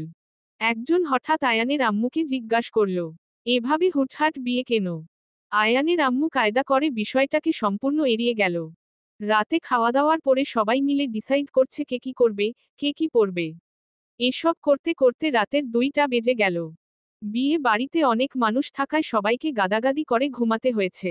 আয়ান ঘুমিয়েছে তার ছেলে কাজিনদের সাথে আর মাহিরা ঘুমিয়েছে নীরা আর কয়েকটা মেয়ের সাথে। সকাল 7টা বাজতে না বাজতে সে কত হুড়োহুড়ি সবার। বাচ্চাদের চেঁচামেচিতে পুরো বাড়ি জুড়ে গিয়েছে। ছেলেরা রেডি হয়ে সেই গল্প জুড়ে দিয়েছে। আর মেয়েরা রেডি হচ্ছে। নীরাকে মাহিরা আর নীরার কয়েকজন কাজিন মিলে সাজিয়ে দিয়েছে। নীরাকে সাজানো হলে সবাই স্টেজে নিয়ে যেতে চায় কিন্তু সে জিদ ধরে যে সে মাহিরার সাথেই যাবে। কারণ এরই মধ্যে মাহিরার সাথে তার বেশ ভাব হয়ে গিয়েছে। এদিকে মাহিরা রেডি হয়নি তখনও। নীরার হুড়োহুড়িতে তাড়াতাড়ি রেডি হলো সে। হলুদ আর কমলা কালারের মিশ্রণের একটা শাড়ি পরেছে সে। বাড়িতে অনেক অপরিচিত মেহমান থাকায় সে মাথায় হিজাব পরে নিল। মুখে কোনো সাজ দেয়নি সে। নীরাকে সবাই মিলে স্টেজে আনলো। আয়ান আর বাকি সবাইও আসলো সেখানে। নীরব হঠাৎ আয়ানকে বলে উঠল, আজকে তো ভাবিকে মাশাল্লাহ অনেক সুন্দর লাগছে। দেখ একবার। নীরবের এমন বলায় আয়ানের খুবই ইচ্ছা হলো মাহিরাকে দেখার। সে মাহিরার দিকে তাকালো। তার চোখ যেন আজ মাহিরার দিকেই স্থির। বিয়ের পর আজই প্রথম সে মাহিরাকে এত ভালোভাবে দেখছে। সে একধ্যানে মাহিরার মুখের দিকে তাকিয়ে আছে। সেদিন ড্রয়িং রুমে আবছা আলো থাকায় মাহিরার চেহারা ভালোভাবে বোঝা যাচ্ছিল না। আয়ান মাহিরার মুখমণ্ডলের একটা অংশ খুব গভীরভাবে পর্যবেক্ষণ করছে। আয়ান এক দৃষ্টিতে মাহিরার দিকে তাকিয়ে আছে। তার চোখজোড়ার দিকে কেউ তাকিয়ে থাকলে মনে হয় সেই চোখেই সে হারিয়ে যাবে। আয়ান এর আগেও এই চোখজোড়া দেখেছে। এ দেখেই তো সে এক অজানা অচেনা মেয়ের প্রেমে পড়েছিল, যা তাকে বাধা দেয় অন্য মেয়ের মন নিয়ে খেলতে। সে ভাবতেও পারেনি তার মতো ছেলে কোনো মেয়ের প্রেমে পড়বে। সে মাহিরার চেহারা দেখেছিল না। দেখেছিল শুধু সেই মায়াবী গভীর কালো চোখ দুটি। এই তো মাত্র 2 মাস আগেই তো তাদের দেখা হয়েছিল। আয়ান মাহিরাকে মাত্র 2বার দেখেছিল। মাহিরার মুখ বাঁধা থাকায় শুধু তার চোখজোড়া দেখেছিল সে। এই চোখটাই যেন প্রেমে পড়ার জন্য যথেষ্ট। সেদিন আয়ান তার এক গার্লফ্রেন্ডের সাথে দেখা করার জন্য বের হয়েছিল। মেয়েটার সাথে পরিচয় তার 1 সপ্তাহেরও কম। এক বিজনেস পার্টিতে মেয়েটার সাথে আয়ানের পরিচয় হয়। তারই এক পার্টনারের মেয়ে। মেয়েটা আয়ানের রূপ, প্রতিপত্তি দেখে তাকে প্রপোজ করে। আয়ানও তার প্রপোজাল অ্যাকসেপ্ট করে নেয়। সেদিন মেয়েটা একটা রেস্টুরেন্টে আয়ানের সাথে মিট করতে চায়। আয়ান অফিস শেষে রেস্টুরেন্টের উদ্দেশ্যে বের হয়। গাড়ি পার্ক করে সে রাস্তা পার হতে যাবে তখনই সেই মেয়েটার কল আসলো। আয়ান কথা বলতে বলতে রাস্তা পার হতে যাচ্ছিল, ওদিক থেকে যে ট্রাক আসছিল সেটা সে খেয়াল করেনি। রাস্তা পার হতে যাবে তখনই একটা মেয়ে তার হাত ধরে টেনে রাস্তার মোড়ে নিয়ে আসে। আর সে মেয়েটিই হলো মাহিরা। সে আয়ানের হাত ধরে টান না দিলে সে একটা বর্ষর অ্যাক্সিডেন্ট ঘটিয়ে ফেলত। আয়ান এই ঘটনায় কিছুটা ভয় পেয়ে গিয়েছিল। সে মাহিরাকে থ্যাঙ্কস বলতে যাবে তার আগেই মাহিরা বলে, এত কেয়ারলেস হলে অনেক বড় দুর্ঘটনা ঘটে যেত।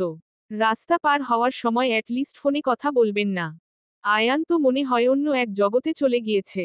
মাহিরা কথাগুলো বলার সময় সে একভাবে মাহিরার চোখের দিকে চেয়েছিল। মাহিরা কথাগুলো বলে আর ওয়েট না করে তার বান্ধবীর সাথে কথা বলতে বলতে সেখান থেকে চলে যায়। আয়ান মাহিরার যাওয়ার পানে চেয়ে আছে। ওই মেয়েটির কল আসায় তার হুঁশ ফিরে। সে রেস্টুরেন্টে চলে যায়। আরেকদিন মাহিরা আর তার বান্ধবীরা একটা রেস্টুরেন্টে যায়। ওই রেস্টুরেন্টেই আয়ান আর তার গার্লফ্রেন্ড আসে। মাহিরা যে জায়গায় বসে আয়ান ঠিক তার বিপরীত দিকে বসে। ওই মেয়েটার সাথে কথা বলতে বলতে আয়ানের হঠাৎ নজর যায় মাহিরার দিকে। সে মাহিরাকে দেখেই চিনে ফেলে। সে মাহিরাকে দেখেই যাচ্ছে। আর এদিকে সে মেয়েটা বকবক করেই যাচ্ছে। কিন্তু আয়ানের কানে কিছুই যাচ্ছে না। মেয়েটা বুঝতে পারল আয়ান তাকে ইগনোর করছে। এতে তার রাগ হয়ে গেল আর সে ব্রেকআপ বলেই উঠে গেল। সে ভেবেছিল আয়ান তাকে আটকাবে। কিন্তু আয়ান এমন কিছুই করল না। সে তখন মাহিরাকে দেখতে ব্যস্ত ছিল। মোটামুটি এই ছিল মাহিরা আর আয়ানের প্রথম দেখা। আয়ান এতদিন মাহিরাকে ভালোভাবে দেখেনি বলে বুঝতেও পারেনি তার ভালোবাসার মানুষটি তার সামনেই ছিল। নীরবের ধাক্কা দেওয়ায় আয়ানের হুঁশ ফিরে। কিরে আয়ান, নীরাকে হলুদ লাগাবি না? হুম, এই তো হলুদ লাগিয়ে দেব এখন আমার বোনটাকে। আয়ান হলুদ নিয়ে নীরার সামনে গেল। একটু ঝুঁকে সে নীরাকে হলুদ লাগিয়ে দিলে। নীরার পাশে মাহিরা বসে আছে। আয়ান নীরার গালে হলুদ লাগিয়ে সেভাবেই নীরার গালে হাত দিয়ে পাশে ফিরে মাহিরার দিকে তাকিয়ে আছে। মাহিরার এই মুহূর্তে চরম বিরক্ত লাগছে এই মানুষটার চাহনি। সে রাগী দৃষ্টিতে অন্যদিকে ফিরে তাকালো। আয়ান বুঝতে পারল মাহিরার এসব ভালো লাগছে না। সে নীরাকে হলুদ লাগিয়ে চলে আসলো সেখান থেকে। মাহিরার ভালো লাগছিল না বিধায় সেও চলে আসলো সেখান থেকে। আয়ান ছাদে একা একা দাঁড়িয়ে আছে। আজকে নিজেকে অনেক একা লাগছে তার। ভালোবাসার মানুষটির এত কাছে থেকেও কত দূরে সে। শুধুমাত্র তার কিছু ভুলের জন্য। কেন সে মাহিরাকে আগে দেখেনি? কেন সে এত খারাপ ব্যবহার করলো তার সাথে? মাহিরা কি তাকে এসবের জন্য কোনোদিনও ক্ষমা করবে? হয়তো না। এদিকে মাহিরা রুমে এসে বসে আছে। তার কিছুই ভালো লাগছে না এখন। উনি আমার দিকে এভাবে কেন তাকালেন? ওই দিনের পর থেকে উনাকে আমার সহ্য হয় না। একেবারেই সহ্য হয় না। নিজেকে উনি ভাবে কি উনার অপমান আমি আজীবন সহ্য করে যাব। মোটেও না। আম্মু কয়দিন অপেক্ষা করতে বলল। তাই করছি। জানি কিছুই ঠিক হবে না। অযথাই অপেক্ষা করতে হবে।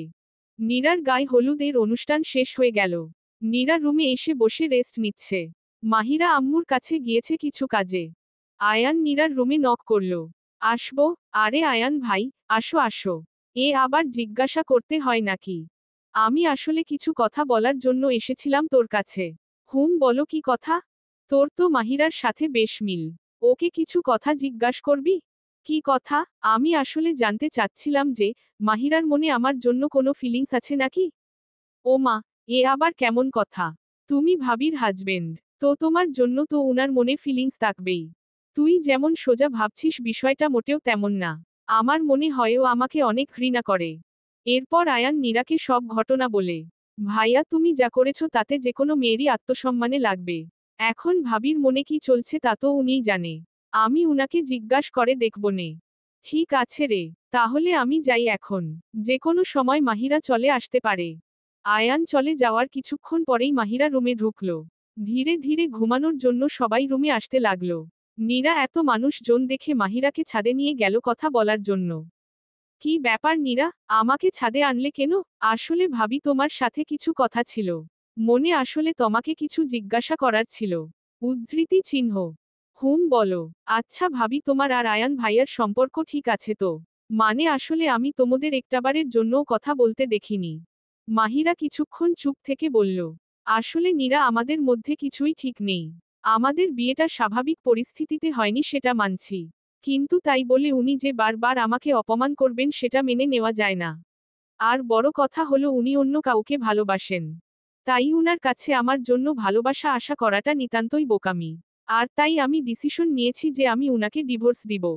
কি বলছো ভাবি? ডিভোর্স? তুমি কিছুদিন সময় নাও। এই বিষয়ে একটু ভাবো তারপর কোনে ডিসিশন নিও। সময় নিয়ে কি হবে বলো? তবুও আম্মুর কথায় 2-3 সপ্তাহের সময় নিয়েছি। জানি যে কিছুই হবে না তারপরেও সান্ত্বনার মতো কাজ করবে এটা। আর তুমি এত কথা না বলে যাও ঘুমাও। কালকে বিয়ে তোমার। রাত জাগলে আবার চোখের নিচে কালি পড়বে। আমার কথা চিন্তা করতে হবে না তোমার। যে বিয়ের কোনে ভবিষ্যৎ নেই তা নিয়ে চিন্তা করে কি লাভ বলো? ভাবি তুমি যাও আমি আসছি। আচ্ছা, তাড়াতাড়ি এসো। মৌ যাওয়ার পর নীরা আয়ানকে ফোন দিয়ে ছাদে আসতে বলে। আয়ান কিছুটা আশা নিয়ে ছাদে এসেছিল। কিন্তু নীরার কাছে সব শুনে সে হতাশ হয়ে পড়ে। নীরা তুই রুমে যা, আমাকে কিছুক্ষণ একা থাকতে দে। আচ্ছা ভাইয়া, নিজের খেয়াল রাখিস আর ভেঙে পড়িস না। এরপর নীরা ছাদ থেকে চলে যায়। আয়ান একা একা চাঁদের দিকে তাকিয়ে আছে। দেখ না চাঁদ, আজকে তোর মতো আমিও একা। আমার ভালোবাসার মানুষটি আমাকে ঘৃণা করে। অবশ্য ঘৃণা করাটাও স্বাভাবিক। কারণ আমি ওর সাথে যেমন ব্যবহার করেছি। চিন্তা করলে নিজের উপরই নিজের ঘৃণা হয়। আয়ান কিছুক্ষণ চুপ থেকে একটা শয়তানি হাসি দিল। যে হাসির মানে অনেক কিছু। নীরার বিয়ের সব কার্যক্রম বেশ তাড়াতাড়িই শেষ হয়ে যায়। বলা যায় বেশ তাড়াহুড়ো করেই শেষ করে কারণ ছেলেপক্ষের বাড়ি অনেক দূরে। দুপুরে রওনা দিলেও পৌঁছাতে রাত হয়ে যাবে। নীরাকে বিদায় দেওয়ার কিছুক্ষণ পরেই মাহিরা আর আয়ান বাসার উদ্দেশ্যে বের হয়ে যায়। কারণ আয়ানের কালকে জরুরি একটা মিটিং আছে। মাহিরা তো প্রথমে যেতেই চাচ্ছিল না। কিন্তু আয়ানের আম্মু জোর করে তাকে আয়ানের সাথে যাওয়ার জন্য।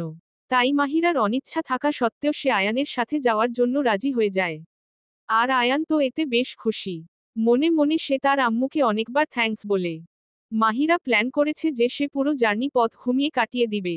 যেই ভাবা সেই কাজ। গাড়িতে উঠার কিছুক্ষণের মাথায় সে ঘুমে তলিয়ে যায়।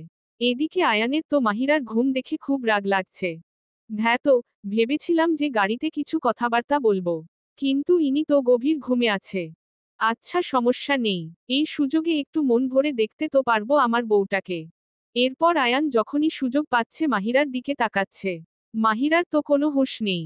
সে আরামে ঘুমাচ্ছে, আর আয়ান মন ভরে দেখছে। রাত 9টার দিকে তারা বাসায় পৌঁছায়। বাসার কাছাকাছি আসতেই মাহিরার ঘুম ভেঙে গিয়েছিল। বাসায় পৌঁছার সাথে সাথে সে তার রুমে চলে যায়। আয়ানের এটা দেখে বেশ খারাপ লাগে। মাহিরার রাগ ভাঙাতে যে তাকে বেশ কাঠখড় পোড়াতে হবে তা সে বেশ বুঝে গিয়েছে। আয়ান নিজের রুমে গিয়ে ফ্রেশ হয়ে ঘুমিয়ে পড়ে। মাহিরাও ঘুমিয়ে পড়ে, কিন্তু সে ভুলে দরজাতে সিটকানি লাগিয়েছিল না। মাঝরাতে আয়ানের হঠাৎ ঘুম ভেঙে যায়। সে নিচে যায় পানি খাওয়ার জন্য। পানি খাওয়া শেষে ফেরার পথে সে দেখে যে মাহিরার রুমের দরজায় সিটকানি দেওয়া নেই। এ দেখে মনে মনে সে বেশ খুশি হয়। সে চুপি চুপি রুমে গিয়ে দেখে যে মাহিরা খুব আরামে ঘুমিয়ে আছে। সে গিয়ে সোফায় বসে আর মাহিরাকে দেখতে থাকে। তার মনে হচ্ছে না ঘুমিয়ে শুধু তার এই রূপতিকেই দেখে যাক। মাহিরাকে দেখতে দেখতে আয়ানের যে কখন চোখ লেগে যায় সে ঠিকও পায়নি। আজানের আওয়াজে ঘুম ভাঙে মাহিরার। ঘুম থেকে উঠে সে বিছানায় বসে আছে। আলসেমির জন্য আস্তে আস্তে সে চোখ খুলছে। কিন্তু সোফার উপর চোখ পড়তেই তার চক্ষু চড়াক গাছ। এ কাকে দেখছে সে? বিশ্বাসই হতে চাচ্ছে না। উনি আমার রুমে। এ কি করে পসিবল? কোনো সমস্যা নেই তো আবার? এরপর মাহিরা গিয়ে আয়ানকে ঘুম থেকে ডাকতে লাগলো। সে ডেকেই যাচ্ছে কিন্তু আয়ান উঠছে না। শেষে সে আয়ানকে একটু জোরে ধাক্কা দিল। এতে আয়ানের ঘুম ভেঙে গেল। সে চোখ খুলে মাহিরাকে সামনে দেখে বেশ খুশি হল। আপনি এখানে ঘুমাচ্ছেন যে? আয়ান এবার ভেবে পাচ্ছে না কি বলবে সে। কিছুক্ষণ চুপ থেকে সে বলল, মানে আসলে আমার রুমের ফ্যান নষ্ট হয়ে গিয়েছিল তো তাই তোমার রুমে আসলাম। অন্য রুম খালি ছিল না? অন্য রুম পরিষ্কার ছিল না তো তাই। কেন কোনো সমস্যা হচ্ছে তোমার? না না তেমন কিছু না। আচ্ছা আমি তাহলে আমার রুমে গিয়ে রেডি হয়ে নিই। মিটিং আছো তো? আচ্ছা যান। ওয়েট, তুমি আমাকে কি বললা? আমি কি বললাম আবার? বললাম যে যান তাহলে। তুমি আমাকে যান বলছো। মাহিরা এবার বুঝলো আয়ান আসলে কি বলল। আমি আপনাকে যেতে বলেছি। ও আচ্ছা, আমি অন্য কিছু ভাবলাম। এ বলে আয়ান মুচকি হেসে চলে গেল। আর মাহিরা এক চিন্তায় ডুবে আছে। আচ্ছা উনি আমার সাথে এত ভালো ব্যবহার করছে ব্যাপারটা কি? হজম হচ্ছে না উনার কথাবার্তা। যাই হোক তাড়াতাড়ি ফ্রেশ হয়ে বিলকিস খালাকে গিয়ে কাজে সাহায্য করি। এরপর মাহিরা ফ্রেশ হয়ে রান্নাঘরে গিয়ে কাজে সাহায্য করে। আর আয়ান রেডি হয়ে নিচে বসে থাকে খাবারের জন্য। খাবার খাওয়া শেষে সে তাড়াতাড়ি অফিসের উদ্দেশ্যে বেরিয়ে পড়ে। মাহিরার আজকে সময় কাটছে না। কারণ তার গল্প করার দুজন সাথী রিনি আর আম্মু বাসায় নেই। সে তার রুমে জানালার ধারে বসে বসে আকাশ দেখছে। হঠাৎ দরজায় নক পড়ল। বিলকিস নক করেছে। মাহিরা বুবু তোমার নামে পার্সেল আসছে। আমার নামে পার্সেল? কে পাঠাবে আমার নামে পার্সেল? উদ্ধৃতি চিহ্ন। আমি তো জানি না। ওই লোকটা বলছে যে আপনি গেলে তবেই সেই পার্সেল দিবে। আচ্ছা চলো। মাহিরা মেইন দরজার কাছে গিয়ে দেখল একটা লোক ফুল আর একটা বক্স হাতে দাঁড়িয়ে আছো। সে এসব দেখে বেশ অবাক হয়ে যায়। মাহিরা লোকটার কাছে গিয়ে জিজ্ঞাসা করল, কিসের পার্সেল এটা, আর কে দিয়েছে? ম্যাম আপনি নিলেই বুঝবেন। তারপর মাহিরা লোকটার কাছ থেকে সব পার্সেল নিয়ে নিজের রুমে আসে। রুমের দরজা বন্ধ করে দিয়ে সে ফুলের তোড়া রেখে পার্সেলটা খুলল। সে দেখল পার্সেলে এক বক্স চকলেট দেওয়া। সে শুধু ভাবছে এসব কে দিবে তাকে। মাহিরা দেখল ওই বক্সেই একটা চিঠি টাইপের কিছু। সে আগ্রহ নিয়ে চিঠিটা খুলল। কিন্তু যা লিখা দেখল তাতে সে খুব ভয় পেল। মনের মধ্যে অজানা এক আতঙ্ক জন্ম নিল। চিঠিতে লিখা, প্রিয় তুমি আমার জীবনে যে এভাবে আসবে তা কখনো ভাবিনি। তোমার সেই মায়াবী চোখজোড়া আমাকে ঘায়েল করে দিয়েছে। চোখের প্রেমেই পড়েছি আমি তোমার। আর দয়া এসব ফেলে দিও না। তোমার কাছে যত্নে রেখে দিও। কারণ সময় হলে এসব কিছুই তোমার কাছে অতি প্রিয় হয়ে উঠবে। তোমার অজানা প্রেমিক। মাহিরার তো ভয়ে অবস্থা শেষ। সে ভেবে পাচ্ছে না তাকে এসব কে দিতে যাবে। সে কি এসব রাখবে নাকি ফেলে দিবে? এই চিন্তা করছে সে। মন বলছে যে রেখে দিই এসব। তাহলে কি রাখবে সে এসব কিছু? কিছুক্ষণ ভেবে সে ফুলেরতরা নিয়ে ভাসে রাখল। আর চকলেটের বক্সটা নিয়ে আলমারিতে রাখল। এভাবে প্রায় 3-4 দিন ধরে কিছু না কিছু পার্সেল আসেই মাহিরার কাছে। প্রতিদিনই তার মন চায় যে এসব ফেলে দেই কিন্তু কেন যেন খুব রাখতে ইচ্ছা করছে এগুলা সব। কিন্তু আবার মনের মধ্যে এক অজানা ভয় কাজ করছে তার। কে দিচ্ছে এসব তাকে? কোনে বিপদ ডেকে আনবে না তো এসব কিছু? এসবের জন্য মাহিরা রাতে শান্তিতে ঘুমাতেও পারে না। মাথার মধ্যে শুধু উল্টা পাল্টা চিন্তা ঘোরাফেরা করে। একদিন বিকালে আয়ানের আম্মু ফোন দেয় মাহিরাকে কিছু জরুরি কাগজপত্রের ডিটেইলস জানার জন্য। শোন, তুই আয়ানের রুমে গিয়ে ওর আলমারিতে দেখবি সাদা কালারের একটা ফাইল আছে। সেটা নিয়ে আমাকে ফোন দে। আচ্ছা। এরপর মাহিরা আয়ানের রুমে যায়। তার আলমারি থেকে সাদা কালারের ফাইল বের করে আম্মুর কাছে ফোন দেয়। উনি মাহিরার কাছ থেকে জমির ফাইলের কিছু ডিটেইলস নিয়ে ফোনটা রেখে দেয়। মাহিরাও ফাইলটা রেখে চলে আসতে যাবে, কিন্তু তার নজর আয়ানের সেই ডায়েরিটার উপর পড়ে। আজও মন চাইছে তার ডায়েরিটা পড়তে, কিন্তু আবার মন বাধাও দিচ্ছে। শেষ পর্যন্ত মনের সাথে যুদ্ধ করে ডায়েরিটা নিয়ে পড়তে বসল। ডায়েরির প্রথমে কতগুলা মেয়ের কথা লিখা, তাদের স্বভাব চরিত্র কেমন তা লিখা। মাহিরা এসব দেখে বেশ অবাক হয়। কয়েক পেজ পড়ে জানতে পারে যে এই মেয়েগুলা আয়ানপর গার্লফ্রেন্ড ছিল। এটা দেখে তার বেশ রাগ হলো। আয়ান যে এমন ক্যারেক্টারের মানুষ তা জানত না। কিন্তু এর পরের লিখাগুলো পড়ে সে যেন আকাশ থেকে পড়ে। কারণ এরপরে আয়ান আর তার প্রথম দেখা হওয়ার কথা লিখা। মাহিরার খেয়ালই নেই যে ওই ছেলেটা আয়ান ছিল। কারণ সে মানুষের চেহারা অনেকদিন না দেখলে কিছুটা ভুলে যায়। আবার সেদিন তো আয়ানের চেহারার দিকেও সে ভালোভাবে তাকায়নি। এরপর যতই সে ডায়েরিটা পড়ছে ততই সে অবাক হচ্ছে। কারণ সে ভেবে পাচ্ছে না আয়ান এমন কিছু করতে পারে। কিন্তু শেষ পর্যন্ত মাহিরা স্বস্তির নিঃশ্বাস ফেলল। কারণ সে অনেক বড় একটা টেনশন থেকে মুক্ত হয়েছে। যাক, আজকের ঘুমটা শান্তিতে ঘুমাবো। পরের দিন সকালে আবার পার্সেল আসে। মাহিরা পার্সেল খুলে দেখে অবাক হয়ে যায়। কারণ আজকে একটা কালো রঙের শাড়ি দিয়েছে। আর মেসেজ হিসেবে দিয়েছে, এই শাড়িটা পরে বিকালে ওয়েট করো, তোমার জন্য গাড়ি পাঠাবো। আর না, আসলে সোজা হিসাব, তোমাকে তুলে আনবো। তোমার অজানা প্রেমিক। মাহিরা এটা দেখে হালকা হাসে। বিকালে সে শাড়িটা পরে নেয়। সাথে ম্যাচিং করে একটা কালো রঙের হিজাব পরে। কিছুক্ষণ পরেই একটা গাড়ি আসে। সে বেশ নির্দ্বিধায় গাড়িতে উঠে পড়ে। কারণ সে জানে এসবের পিছনে কে। ৪৫ মিনিট পর গাড়িটা একটা নিরিবিলি জায়গায় এসে থামে।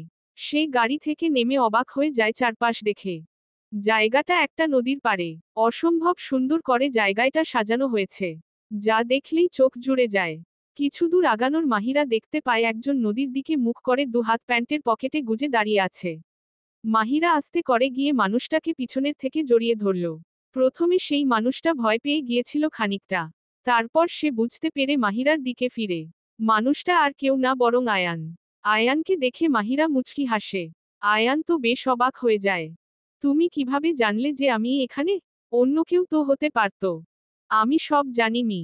আয়ান, আপনিই যে আমার সেই আননোন লাভার এটা জানি। আয়ান ভেবেছিল যে মাহিরাকে সে সারপ্রাইজ দিবে, কিন্তু মাহিরার এ কথায় তো উল্টো সেই সারপ্রাইজড হয়ে গেল। তুমি কিভাবে জানলে সব? আপনার সেই ডায়েরিটা থেকে সব জেনেছি। আয়ান তো এটা শুনে বেশ অবাক হয়ে যায়। তুমি আমার ডায়েরিতে লিখা সব পড়েছ? হুম, একদম ফার্স্ট টু লাস্ট। এটা কিন্তু ঠিক না। অন্যজনের ডায়েরি এভাবে পড়া উচিত না। অবশ্যই উচিত। কেন যেন আপনার ডায়েরিটা পড়ার আমার খুব ইচ্ছা হচ্ছিল, তাই পড়ে ফেললাম। আর না পড়লে আমি এখানে জীবনেও আসতাম না।